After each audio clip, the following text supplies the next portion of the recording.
Welcome to our channel. நம்ம இன்னைக்கு குழந்தைகளுக்கான ஒரு ஸ்நாக்ஸ் தான் பார்க்க போகிறோம். Bread omelette.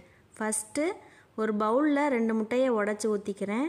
பொடியாக நறுக்கின வெங்காயம் அப்புறம் பச்சை மிளகாய் எடுத்துக்கலாம். நெக்ஸ்ட்டு முட்டையில் நம்ம நறுக்கின வெங்காயத்தையும் பச்சை மிளகாயும் போட்டு நல்லா பீட் பண்ணி எடுத்துக்கலாம். நெக்ஸ்ட்டு இதை தனியாக அப்படியே எடுத்து வச்சுக்கிட்டு ஒரு பிரெட் பாக்கெட் அப்புறம் பட்டர் இல்லைன்னா நெய் ரெண்டில் எது வேணாலும் யூஸ் பண்ணிக்கிறலாம். ஒரு தோசைக்கல்லை எடுத்து வச்சு அதில் பட்டரை தடவிக்கிறலாம். நெக்ஸ்ட்டு பிரெட் ஸ்லைசஸை எடுத்து அதில் டோஸ்ட் பண்ணி எடுக்க போகிறோம். நல்லா டோஸ்ட் பண்ணி எடுத்துக்கிட்டு இதையும் ஓரமாக எடுத்து வச்சுக்கிறலாம்.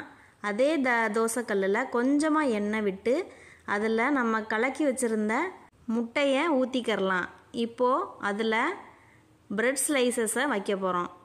உங்கள் குழந்தைகளுக்கு காரம் பிடிக்கும்னா நீங்கள் இதில் பெப்பர் ஆட் பண்ணிக்கிறலாம், இல்லைனா மசாலாக்கள் ஆட் பண்ணிக்கிறலாம். நெக்ஸ்ட்டு இதை அப்படியே திருப்பி போட்டு எடுத்தோம்னா பிரெட் ஆம்லேட் ரெடி. உங்கள் குழந்தைகளுக்கு ஈவினிங் டைமில் இதை செஞ்சு கொடுங்க, அருமையாக சாப்பிடுவாங்க.